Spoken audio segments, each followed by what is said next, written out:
Good evening students. আশা করি সবাই ভালো আছো।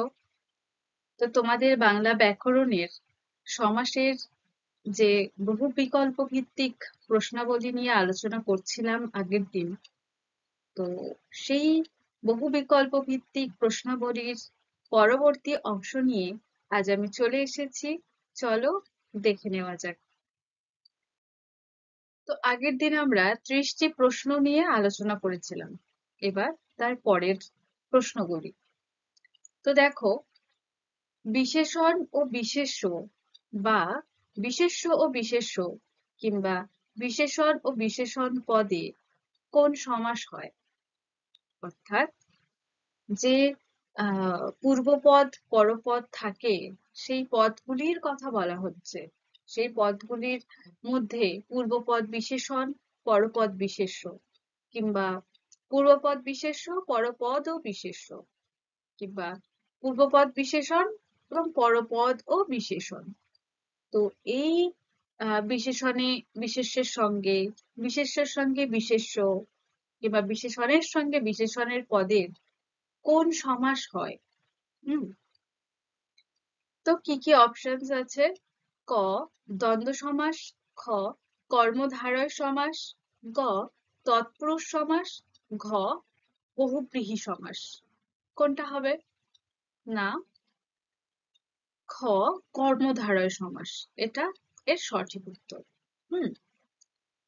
তারপর দেখো 32-এর দাগে, পূর্বপদে বিভক্তি ও সংখ্যা থাকে না এবং পরপদের অর্থ প্রধানরূপে প্রতীয়মান হয় কোন সমাসে? অর্থাৎ এই যে সমসমান পূর্বপদ এবং পরপদ মিলে যে সমাসবদ্ধ পদটি তৈরি হয়, সেই পূর্বপদের কোনো বিভক্তি এবং সংখ্যা থাকে না, এবং যে পরপদ থাকে সেই সমসমান পরপদের অর্থই প্রধান রূপে প্রতীয়মান হয় কোন সমাসে? ক দ্বন্দ্ব সমাসে, নাকি খ কর্মধারয় সমাসে, নাকি গ তৎপুরুষ সমাসে, নাকি খ বহুব্রীহি সমাসে? কোন সমাসে হয়? না, খ কর্মধারয় সমাসে। তো এখানে তোমরা এটা মনে রেখো, কর্মধারয় সমাসের ক্ষেত্রে যে কর্মধারয় সমাসের ক্ষেত্রে সাধারণত পূর্বপদ বিশেষণ এবং পরপদ বিশেষ্য হয়ে থাকে, বা উভয় পদ বিশেষ্য হয়ে থাকে, কিংবা উভয় পদ বিশেষণও হয়ে থাকে। এবং কর্মধারয় সমাসের ক্ষেত্রে পূর্বপদে কোনো বিভক্তি বা সংখ্যা থাকে না, পরপদের অর্থই প্রাধান্য পায়। তো যাই হোক, পরের প্রশ্ন দেখো, যিনি কর্তা তিনি ধারক কোন সমাসের ক্ষেত্রে এমন বোঝায়? কোন সমাসে? কর্মধারয়, নাকি দ্বিগু, নাকি বহুব্রীহি সমাসে, নাকি তৎপুরুষ সমাসে? কোনটা সঠিক উত্তর হবে? যে কর্মধারয় সমাসের ক্ষেত্রেই হয়, যে যিনি কর্তা তিনিই ধারক, এরকমটা বোঝানো হয়। যেমন যিনি রাজা তিনি ঋষি, রাজর্ষি, যেই কর্তা সেই ধারক, এরকমটা বোঝাচ্ছে। তাই এটা কর্মধারয় সমাসের ক্ষেত্রে হয়ে থাকে। তাই সঠিক উত্তর ক কর্মধারয় সমাস। কেমন? তারপর 34-এর দাগে, ব্যাসবাক্যে যিনি তিনি যে সে বোঝালে কোন সমাস হয়?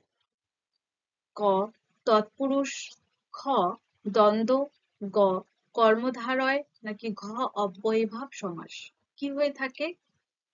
যে ব্যাসবাক্যে যে সংযুক্ত শব্দগুলি থাকে ব্যাসবাক্য রূপে, যিনি তিনি বা যে সে, তো এই রকম ব্যাসবাক্য থাকলে কোন সমাস হয়? আমরা এখনই জানলাম যে যিনি কর্তা তিনিই ধারক, এরকমটা হলে কর্মধারয় হয়। তো এখানে ব্যাসবাক্যে যিনি তিনি বা যে সে বোঝাচ্ছে, তাহলে কোন সমাস হবে? গ কর্মধারয় সমাস হবে, তাই তো? তারপর 35-এর দাগে দেখো, নীল যে উৎপল কোন সমাস? এখানে যে আছে, তো যে সে ইত্যাদি থাকলে কর্মধারয় হয়। তো এখানে নীল যে উৎপল, তো এটা কোন সমাস হবে? অপশনস দেখো, ক বহুব্রীহি সমাস, খ অব্যয়ীভাব সমাস, গ দ্বিগু সমাস, নাকি ঘ কর্মধারয় সমাস। তো কি হবে? যে আছে অর্থাৎ এটা কর্মধারয় সমাসই হবে, অর্থাৎ সঠিক উত্তর ঘ কর্মধারয় সমাস। কেমন? তারপর 36-এর দাগে দেখো, নীল যে উৎপল এর সমাসবদ্ধ পদ কোনটি? এটা তো ব্যাস বাক্য বা এটা ব্যাখ্যা করা বাক্যাংশ। তো এটার সমাসবদ্ধ পদ কোনটি হবে? কি কি অপশনস আছে দেখো, ক নীল উৎপল, নাকি খ নীলু উৎপল, গ নীলুৎপল, নাকি ঘ নীলোৎপল। কোনটা হবে সঠিক? নীল যে উৎপল, নীলোৎপল, অর্থাৎ সঠিক উত্তর ঘ নীলোৎপল।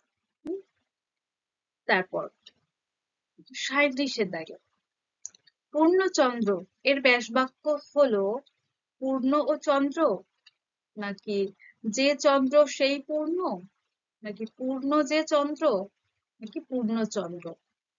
কোনটা হবে এর ব্যাসবাক্য? পূর্ণ ও চন্দ্র, তাই কখনো কি হয়? পূর্ণ আলাদা, চন্দ্র আলাদা রূপে এখানে ব্যবহৃত হচ্ছে, সেটা সম্ভব নয়। যে চন্দ্র সেই পূর্ণ, যে চন্দ্র মানেই পূর্ণ হবে তা তো নয়, তাহলে এটাও হবে না। পূর্ণ যে চন্দ্র, যে চন্দ্র পূর্ণ তার কথাই বলা হচ্ছে পূর্ণচন্দ্র। তো সঠিক উত্তর হবে গ পূর্ণ যে চন্দ্র। 38-এর দাগে দেখো এবার, যিনি রাজা তিনিই বাদশাহ কোন সমাস? ক নিত্য সমাস, খ কর্মধারয় সমাস, গ দ্বিগু সমাস, ঘ অব্যয়ীভাব সমাস। যিনি রাজা তিনিই বাদশাহ, যিনি তিনি এরকম ব্যাসবাক্যে থাকলে কোন সমাস হয় আমরা জেনেছি না, কর্মধারয় সমাস, তাই তো? তাহলে এটা হবে খ কর্মধারয় সমাস। তারপর 39-এর দাগে, উপমান, উপমিত ও রূপক কর্মধারয় সমাস কিসের ভিত্তিতে গঠিত হয়? এই উপমান, উপমিত আর রূপক এগুলি হলো কর্মধারয় সমাসের ভাগ। তো এই যে উপমান, উপমিত আর রূপক কর্মধারয় সমাস এগুলি কিসের ভিত্তিতে গঠিত হয় সেটা আমাদেরকে বলতে হবে। কি কি অপশনস আছে দেখো, ক উপমেয়র ভিত্তিতে, নাকি খ উপমানের ভিত্তিতে, গ উপমেয়, উপমান ও এদের সাধারণ ধর্মের ভিত্তিতে, নাকি ঘ এদের কোনোটিই নয়। কি হবে সঠিক উত্তর? এই উপমান, উপমিত আর রূপক কর্মধারয় এগুলি সাধারণত উপমেয়, উপমান আর এদের সাধারণ ধর্মের ভিত্তিতেই গঠিত হয়। তো এই সঠিক উত্তর হবে গ উপমেয়, উপমান ও এদের সাধারণ ধর্মের ভিত্তিতে গঠিত হয়। ঠিক আছে? তারপর 40-এর দাগে, যাকে তুলনা করা হয় তাকে ক উপমেয়, খ উপমান, গ উপমিত, ঘ রূপক বলা হয়। তো যাকে তুলনা করা হয় তাকে কি বলা হয়? এই উপমেয়, উপমান এই সমস্ত আমরা কর্মধারয় সমাসের ক্ষেত্রে দেখে এসেছি, তাই তো? তো এই যাকে তুলনা করা হয় শব্দের মধ্যে, মানে ধরো সমাসবদ্ধ পদের মধ্যে, বা সেটাকে যখন ব্যাখ্যা করা হয় সেই বাক্যাংশের পূর্বপদ, পরপদ যে দুটি পদ থাকে, সেই পদের মধ্যে যে পদটিকে তুলনা করা হয় তাকে কি বলে? তাকে উপমেয় বলে। তো সঠিক উত্তর হবে ক উপমেয়। ঠিক আছে, বুঝতে পারছো? আচ্ছা,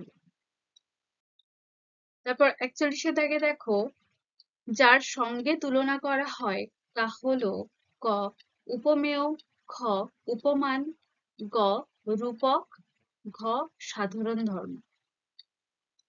তো এই যে উপমেয়টা যেমন আমরা জানলাম যে ব্যাসবাক্যে যে ব্যাখ্যা করা যে বাক্যাংশ তার যে পূর্বপদ এবং পরপদ তার মধ্যে যে পদটিকে তুলনা করা হয় তেমনি এখানে সেই পদটির মধ্যে দুটো পদের মধ্যে যাকে যার সঙ্গে তুলনা করা হয় সেটাকে কি বলে? তো যাকে তুলনা করা হয় সেটাকে উপমেয় বলে এবং যার সঙ্গে তুলনা করা হয় সেটাকে উপমান বলে। তাহলে এখানে সঠিক উত্তর হবে খ, উপমান। তারপর 42-এর দাগে দেখো, উপমেয় ও উপমান উভয়ের যে ধর্মগত বা গুণগত মিল তা হলো ক রূপক, খ উপমিত, গ সাধারণ ধর্ম, নাকি ঘ সবকটিই ঠিক। তো এই যে উপমেয় আর উপমান সম্পর্কে জানলাম যে যাকে তুলনা করা হয় সেটা উপমেয়, যার সঙ্গে তুলনা করা হয় সেটা উপমান। তো এই উপমান আর উপমেয়র এই উভয়ের যে গুণগত মিল বা ধর্মগত মিল সেটাকে কি বলা হয়? না, সাধারণ ধর্ম, তাই তো? তাহলে সঠিক উত্তর হবে গ, সাধারণ ধর্ম। দেখো তারপরে 43-এর দাগে, তুষারের মতো সাদা। এখানে তুষার ক উপমেয়, খ উপমান, গ রূপক, ঘ সাধারণ ধর্ম। তুষারের মতো সাদা, তুষার, এই তুষারটা কি সেটা আমাদের বের করতে হবে, তাই তো? তো এখানে কি তুষারকে তুলনা করা হচ্ছে নাকি তুষারের সঙ্গে তুলনা করা হচ্ছে? এখানে তুষারের সঙ্গে তুলনা করা হচ্ছে, যে তুষারের মতো সাদা, তুষারের সঙ্গে তুলনা করা হচ্ছে। তো যার সঙ্গে তুলনা করা হয় তাকে কি বলে? উপমান। তো ফলে এখানে সঠিক উত্তর হবে খ, উপমান। হুম তারপর তো এখানে দেখো, আচ্ছা, পরের প্রশ্ন দেখো, তুষারের মতো সাদা জোছনা। এখানে জোছনা কি সেটা বলতে হবে। ক উপমেয়, খ উপমিত, গ রূপক, নাকি ঘ সাধারণ ধর্ম। তো তুষারের মতো সাদা জোছনা, এই জোছনাটা কি সেটা বলতে হবে। তো এখানে জোছনাকে তুলনা করা হচ্ছে নাকি জোছনার সঙ্গে তুলনা করা হচ্ছে সেটা আগে আমাদের ভালো করে বুঝতে হবে। তো জোছনা, তুষারের মতো সাদা জোছনা, তো এখানে জোছনাকে তুলনা করা হচ্ছে, কার সাথে তুলনা করা হচ্ছে? না তুষারের সাথে। তো এখানে জোছনাকে তুলনা করা হচ্ছে, তো যাকে তুলনা করা হয় তাকে কি বলে? না, উপমেয়। তো এর সঠিক উত্তর হবে ক, উপমেয়। তারপর 45-এর দাগে দেখো, তুষারের মতো সাদা জোছনা, সাদা কি? এখানে এই সাদা সেটা কি সেটা বলতে হবে। কি কি অপশনস আছে? ক উপমেয়, খ উপমিত, গ রূপক, ঘ সাধারণ ধর্ম। কি হবে? দেখো আমরা কি দেখলাম, যাকে তুলনা করা হচ্ছে সেটা উপমেয়, যার সঙ্গে তুলনা করা হচ্ছে সেটা উপমান, অর্থাৎ এখানে জোছনা হলো উপমেয়, তুষার হলো উপমান। হুম তো এখানে এই দুজনের মানে এই উপমেয় আর উপমান এই উভয়ের যে গুণগত মিল থাকে বা ধর্মগত মিল থাকে সেটাই হলো একটা সাধারণ ধর্ম। তো এখানে যে সাদা, সাদাটা কি? তুষার, তুষারের ধর্মগত বৈশিষ্ট্য কি? সাদা, জোছনাও সাদা। তো এই জোছনা আর তুষারের ধর্মগত বা গুণগত মিল এখানে আসছে সাদা, অর্থাৎ সেটাকে কি বলা হয়? সাধারণ ধর্ম। ফলে এই সাদাটা হলো সাধারণ ধর্ম, অর্থাৎ সঠিক উত্তর হবে ঘ, সাধারণ ধর্ম। হুম? তারপর 46-এর দাগে দেখো, উপমানবাচক পূর্বপদের সঙ্গে সাধারণ ধর্মবাচক পরপদের সমাস হলে সেটি কোন কর্মধারয় সমাস হয়? অর্থাৎ এগুলি কর্মধারয় সমাসের শ্রেণীবিভাগ। তো যাই হোক, এখানে কি বলছে দেখো ভালো করে। উপমানবাচক পূর্বপদের সঙ্গে সাধারণ ধর্মবাচক পরপদের সমাস হলে, অর্থাৎ পূর্বপদ উপমানবাচক হবে এবং পরপদ সাধারণ ধর্মবাচক হবে। তো এর ফলে যে সমাস হয় সেটা কোন কর্মধারায় সমাস হয়? অপশনস দেখো, ক উপমান কর্মধারয় সমাস, নাকি খ উপমিত কর্মধারয় সমাস, নাকি গ রূপক কর্মধারয় সমাস, নাকি ঘ মধ্য পদলোপী কর্মধারয় সমাস। কি হবে? কোন সমাসের ক্ষেত্রে আমরা জেনেছি যে পূর্বপদ উপমানবাচক এবং পরপদ সাধারণ ধর্মবাচক। কিসের? না, উপমান কর্মধারয় সমাস। যেহেতু পূর্বপদ উপমানবাচক, তাই সবসময় মনে রাখবে এটা নিঃসন্দেহে উপমানবাচক কর্মধারয় সমাস হবে। তাহলে এর সঠিক উত্তর হবে ক এর দাগে, ক উপমান কর্মধারয় সমাস। ঠিক আছে? তারপর ৪৭ এর দাগে দেখো, উপমেয়বাচক পূর্বপদের সঙ্গে উপমানবাচক পরপদের সমাস হলে কোন কর্মধারয় সমাস হয়? তো এটা যেমন উপমানবাচক পূর্বপদ ছিল, পরপদ সাধারণ ধর্মবাচক ছিল, এক্ষেত্রে পূর্বপদ উপমেয়বাচক এবং পরপদ উপমানবাচক। তাহলে এক্ষেত্রে কোন সমাস হবে? দেখো অপশনস দেখো, ক উপমান কর্মধারয় সমাস, খ উপমিত কর্মধারয় সমাস, গ রূপক কর্মধারয় সমাস, খ মধ্য পদলোপী কর্মধারয় সমাস। সঠিক উত্তর কি হবে? যেহেতু পূর্বপদ উপমানবাচক হলে সেটা উপমান কর্মধারয় হয়, তো এখানে ক এর দাগে তাহলে হবে না।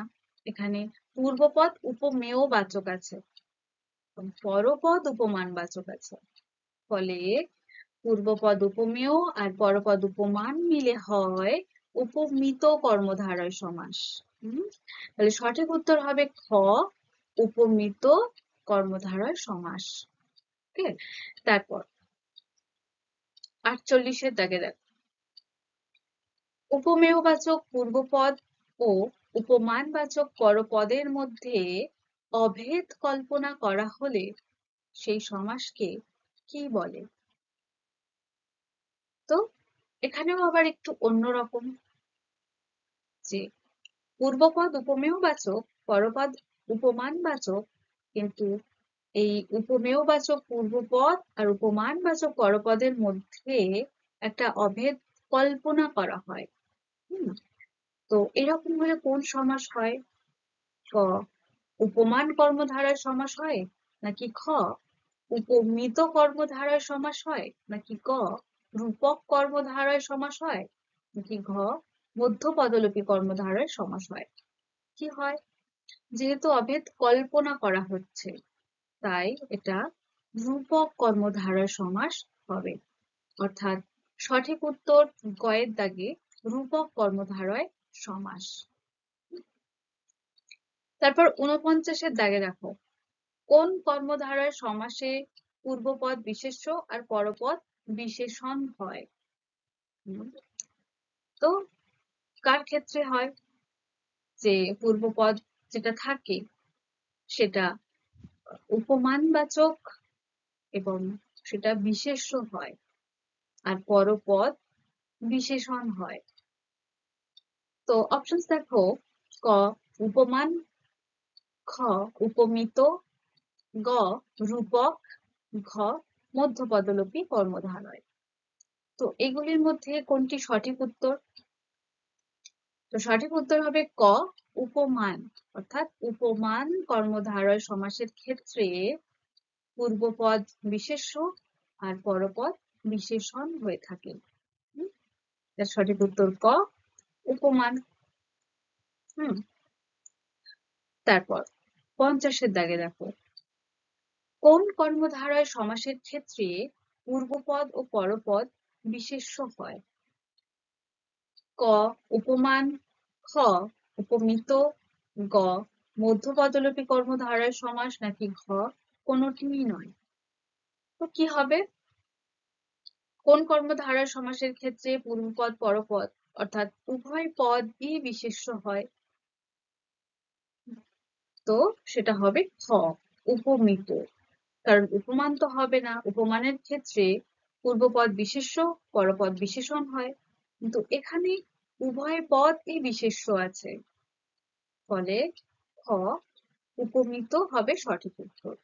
এছাড়াও কিন্তু আরো একটি কর্মধারয় সমাসের ক্ষেত্রে পূর্বপদ পরপদ উভয় পদই বিশেষ্য হয়ে থাকে, তো সেটা কিন্তু এখানে অপশনে নেই।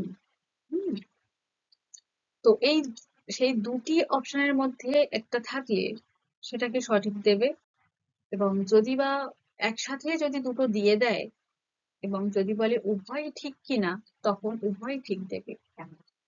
পরে সেই প্রশ্ন আসলে সেই প্রসঙ্গে আলোচনা করছি। এরপর দেখো, তারপর 51 দাগের প্রশ্ন দেখো, কোন কর্মধারয় সমাসে সাধারণ ধর্মবাচক শব্দের উল্লেখ না থাকলেও সমাসের মধ্যে সাধারণ ধর্মের অর্থ আভাসিত হয়? অর্থাৎ কোন কর্মধারয় সমাসের ক্ষেত্রে সাধারণ ধর্মবাচক শব্দের উল্লেখ থাকে না, এবং সাধারণ ধর্মবাচক শব্দের উল্লেখ না থাকলেও তাও সাধারণ ধর্মের একটা অর্থের আভাস পাওয়া যায়, সেটা কোন কর্মধারয় সমাসে হয়? অপশনস দেখো, ক উপমান কর্মধারয় সমাসে, নাকি খ উপমিত কর্মধারয় সমাসে, গ রূপক কর্মধারয় সমাসে, নাকি ঘ মধ্য পদলোপী কর্মধারয় সমাসে? তো কোন সময়ে এটা হয়, কোন কর্মধারয়ের ক্ষেত্রে এটা হয়ে থাকে? না, উপমিত কর্মধারয়ের ক্ষেত্রে এমনটা হয়, অর্থাৎ সাধারণ ধর্মবাচক শব্দের উল্লেখ না থাকলেও তার একটা আভাস পাওয়া যায়, অর্থাৎ সঠিক উত্তর হবে খ উপমিত কর্মধারয় সমাস। তারপর 52 দাগে দেখো, কোন কর্মধারয় সমাসে পূর্ব ও পরপদ বিশেষ্য হয়? কি আছে অপশন? ক রূপক, খ উপমান, গ মধ্য পদলোপী কর্মধারয় সমাসে, নাকি ঘ সবকটিই ঠিক? কি হবে? যে কোন কর্মধারয় সমাসে পূর্ব ও পরপদ বিশেষ্য হয়, অর্থাৎ উভয় পদই বিশেষ্য হয় কোন কর্মধারয় সমাসে? তো আমরা আগেও পড়েছি, একটু আগেই আলোচনা করলাম যে আরো একটি সমাসে পূর্ব পর দুই পদই বিশেষ্য হয়, সেটা উপমিত কর্মধারয়ের ক্ষেত্রে হয়ে থাকে। তো আরো একটি কর্মধারয় সমাসে পূর্ব ও পর উভয় পদই বিশেষ্য হয়, সেটা হলো রূপক কর্মধারয়ের ক্ষেত্রে। তাই এখানে সঠিক উত্তর হবে রূপক। এবং তখন যেটা বলছিলাম সেটা হলো যে তোমাদের ধরো এরকম প্রশ্ন থাকলো যে কোন কর্মধারয় সমাসে পূর্ব ও পরপদ বিশেষ্য হয়, অর্থাৎ উভয় পদ বিশেষ্য হয়, এবং অপশনে থাকলো ক উপমিত, খ রূপক, বা গ মাঝে অন্য কোনো কর্মধারয় সমাস, এবং ঘ দিল যে ক ও খ উভয়ই ঠিক, তখন তোমরা সেই ঘয়ের অপশনটাই চুজ করবে যে ক ও খ উভয়ই ঠিক, কারণ উপমিত রূপক দুই কর্মধারয় সমাসের ক্ষেত্রেই কিন্তু উভয় পদই বিশেষ্য হয়ে থাকে। আচ্ছা, যাই হোক, তারপরের প্রশ্ন দেখো 53, উপমান ও সাধারণ ধর্মের মিলনে কোন সমাস হয়? তো আমরা একটু আগেই পড়ে এসেছি যে পূর্বপদ উপমান বাচক হলে এবং পরপদ সাধারণ ধর্ম হলে বা সাধারণ ধর্মবাচক হলে যে সমাস হয়, কোন সমাস হয়? এখানে অপশনস দেখো, ক উপমান, খ উপমিত, গ রূপক, ঘ মধ্য পদলোপী কর্মধারয় সমাস। কোনটা হবে? যেহেতু পূর্বপদ উপমান আছে, তাই আমরা কি জেনেছি যে উপমান কর্মধারয় সমাস হবে। তাহলে এখানে সঠিক উত্তর হবে ক উপমান, অর্থাৎ উপমান কর্মধারয় সমাস। তারপর 54 দাগে দেখ, উপমেয় ও উপমানের মিলনে যে সমাস হয়, ক উপমান, খ উপমিত, গ রূপক, ঘ মধ্য পদলোপী কর্মধারয় সমাস। তো উপমেয় আর উপমানের মিলনে কোন সমাস হয়, অর্থাৎ পূর্বপদ উপমেয় বাচক হলে এবং পরপদ উপমান বাচক হলে কোন সমাস হয় আমরা জেনেছি না, উপমিত, তাই তো? তাহলে এখানে সঠিক উত্তর হবে খ উপমিত। তো এটা তোমরা মনে রেখো যে উপমেয় আর উপমানের মিলনে উপমিত কর্মধারয় সমাস হয়। হ্যাঁ, এগুলো সংক্ষেপে মনে রাখার উপায় আর কি। আচ্ছা, তারপর 55 দাগে দেখো, মন রূপ মাঝি কোন কর্মধারয় সমাস। মাঝে দেখো রূপ আসছে, এটা খেয়াল রেখো। তো কি অপশন আছে দেখো, ক উপমান কর্মধারয় সমাস, খ উপমিত কর্মধারয় সমাস, গ রূপক কর্মধারয় সমাস, নাকি ঘ কোনোটিই নয়। তো মন রূপ মাঝি, মাঝে রূপ থাকছে, ফলে কোন কর্মধারয় হবে না, রূপক কর্মধারয়, তাই তো? একটা অভেদ কল্পনা করা হচ্ছে, মন রূপ মাঝি, এটা অভেদ কল্পনা, কল্পনা মাত্র, ফলে এটা রূপক হবে। তাই সঠিক উত্তর হবে ক রূপক কর্মধারয় সমাস। তারপর 56 দাগে দেখো, পুরুষ সিংহ এর সঠিক ব্যাসবাক্য কোনটি। কি কি অপশনস আছে, ক পুরুষের ন্যায় সিংহ, খ পুরুষ সিংহের ন্যায়, গ পুরুষ ও সিংহ, নাকি ঘ কোনোটিই নয়। তো কোনটি সঠিক ব্যাসবাক্য এখানে তোমাদের মনে হচ্ছে? তো পুরুষ সিংহ, কোন পুরুষকে সিংহ বলা হচ্ছে, তার মানে কি তাকে কিভাবে ব্যাখ্যা করা হচ্ছে, পুরুষের ন্যায় সিংহ কি না, কারণ এখানে পুরুষকেই বলা হচ্ছে পুরুষ সিংহের ন্যায়, অর্থাৎ পুরুষটি সিংহের ন্যায়, পুরুষটি সিংহের মতো। তো এটাই সঠিক উত্তর। তাহলে এই পুরুষ সিংহ এর সঠিক ব্যাসবাক্য হবে খ পুরুষ সিংহের ন্যায়। তারপর 57 দাগে দেখো, আঁখি পদ্মের ন্যায় এটি কোন সমাস। ক উপমান কর্মধারয়, খ উপমিত কর্মধারয়, গ রূপক কর্মধারয়, নাকি ঘ মধ্য পদলোপী কর্মধারয় সমাস। এখানে কি বলছে, আঁখি পদ্মের ন্যায়। তো এখানে দেখো পূর্বপদ কি থাকছে, আঁখি, অর্থাৎ এই আঁখিকে তুলনা করা হচ্ছে। তো যাকে তুলনা করা হয় তাকে কি বলে, উপমেয়, এবং যার সঙ্গে তুলনা করা হয় সেটাকে উপমান বলে, তাই তো?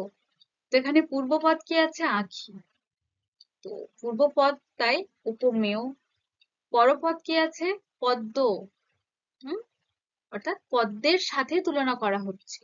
তো যার সাথে তুলনা করা হয় সেটা উপমান, তো পদ্ম হলো গিয়ে উপমান। তাহলে পূর্বপদ উপমেয় আর পরপদ উপমান হলে কোন সমাস হয় না, উপমিত কর্মধারয় হয়, তাই তো? তাহলে সঠিক উত্তর হবে খ উপমিত কর্মধারয়। তারপর 58 দাগে দেখো, পান্নার মতো সবুজ এর সমাসবদ্ধ পদ কোনটি। এখানে দেখো কতগুলো অপশনস আছে, তার মধ্যে সঠিক সমাসবদ্ধ পদটি খুঁজে বের করতে হবে। পান্নার মতো সবুজ। ক, সবুজ পান্না। খ, পান্না সবুজ। গ, পান্নার সবুজ। নাকি ঘ, পান্না হাইফেন সবুজ, এরকম একটা। তো কি হবে পান্নার মতো সবুজ? শুরুতে কি আছে? পূর্বপদ পান্না, পরপদ সবুজ, অর্থাৎ তাহলে পূর্বপদ পান্নাই থাকবে, পরপদ সবুজই থাকবে। তাহলে এটা খুব সহজেই তোমরা বুঝতে পারবে, সঠিক উত্তর খ, পান্না সবুজ। হুম?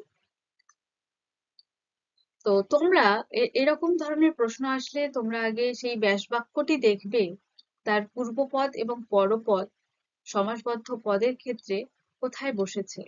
হুম, খুব রেয়ার সেটা উল্টে যায়, অর্থাৎ পরপদ পূর্বে আসে, পূর্বপদ পরে আসে। কিন্তু এগুলোর ক্ষেত্রে এই পান্নার মতো সবুজ, আঁখি পদ্মের ন্যায়, পুরুষ সিংহের ন্যায়, এই সমস্ত ক্ষেত্রে সাধারণত পূর্বপদ পূর্বপদেই থাকে এবং পরপদ পরপদের জায়গাতেই থাকে। সুতরাং খুব সহজেই তোমরা বুঝতে পারবে যে পূর্বপদ পান্না আছে, পরপদ সবুজ আছে। তো কোন সমাসবদ্ধ পদের ক্ষেত্রে পূর্বপদ পান্না পরপদ সবুজ দুটো মিলে তৈরি হয়েছে একটি সমাসবদ্ধ পদ? তো এটা পান্না সবুজ, ফলে এটাই সঠিক উত্তর। হুম? তারপর ৫৯-এর দাগে দেখো, কাজলের ন্যায় কালো, এটি কোন সমাস? ক, উপমান কর্মধারয়। খ, উপমিত কর্মধারয়। গ, রূপক কর্মধারয়। ঘ, মধ্য পদলোপী কর্মধারয়। কাজলের ন্যায় কালো কার সঙ্গে তুলনা করা হচ্ছে? কাজলের সঙ্গে। পূর্বপদ কাজল, এবং যার সঙ্গে তুলনা করা হয় তাকে কি বলে? উপমান বলে। এবং কালো, কালোটা কি? এই কাজলের গুণগত বা ধর্মগত কোনো শব্দ, যে কালো। কাজলের গুণ কি বা তার রূপ কি? সে কালো। হুম? বা কাজলের ধর্ম কি? কালো। তো এখানে কাজলের সঙ্গে তুলনা করা হচ্ছে, অর্থাৎ উপমান, এবং শেষে তার ধর্ম বা তার রূপ বা গুণ বোঝাচ্ছে কালো, অর্থাৎ তার সাধারণ ধর্ম। তো কোন সমাসের ক্ষেত্রে পূর্বপদ উপমানবাচক থাকে এবং পরপদ সাধারণ ধর্মবাচক থাকে? কোন সমাসের ক্ষেত্রে হয়? তো কি বলেছিলাম যে পূর্বপদ উপমান হলে সেটা সেই উপমান কর্মধারয় হয়, তাই তো? তাহলে সঠিক উত্তর হবে ক, উপমান কর্মধারয় সমাস। হুম? তারপর ৬০-এর দাগে দেখো, আশা লতা, এই সমাসবদ্ধ পদটির রূপক কর্মধারয় সমাসের সঠিক ব্যাসবাক্য হলো ক, যে আশা সেই লতা। খ, আশা রূপ লতা। গ, আশার ন্যায় লতা। ঘ, আশা লতার ন্যায়। কোনটা হবে সঠিক ব্যাসবাক্য? কি? আশা লতা। যে আশা সেই লতা, সেটা কখনো হয়? নিশ্চয়ই নয়। আশা রূপ লতা, এখানে আশার সঙ্গে লতার একটা কানেকশন বা সেটা কল্পনা করা হচ্ছে, একটা অভেদ কল্পনা থাকছে। হুম? তাই মাঝখানে একটা রূপ থাকছে। আশার ন্যায় লতা, আশার মতোই লতা। আশা লতার ন্যায়, আশা লতার মতো। তো এখানে কি বলেছে আমাদের প্রশ্নে? রূপক কর্মধারয় সমাসের ব্যাসবাক্য খুঁজে বের করতে হবে। তো খুব সহজেই তোমরা বুঝতে পারবে যে এখানে রূপ আছে। প্রথমত এর বৈশিষ্ট্য যে মাঝের রূপ দ্বারা সংযুক্ত থাকছে ব্যাসবাক্যটি। তো রূপ মানেই রূপক কর্মধারয় সমাস। তো খুব সহজেই তোমরা বুঝতে পারবে রূপক কর্মধারয় সমাসটি। তো এর সঠিক উত্তর হবে খ, আশা রূপ লতা। তো সমাজ থেকে আরো কিছু বহুবিকল্প ভিত্তিক প্রশ্নাবলী নিয়ে আজ আলোচনা করা হলো।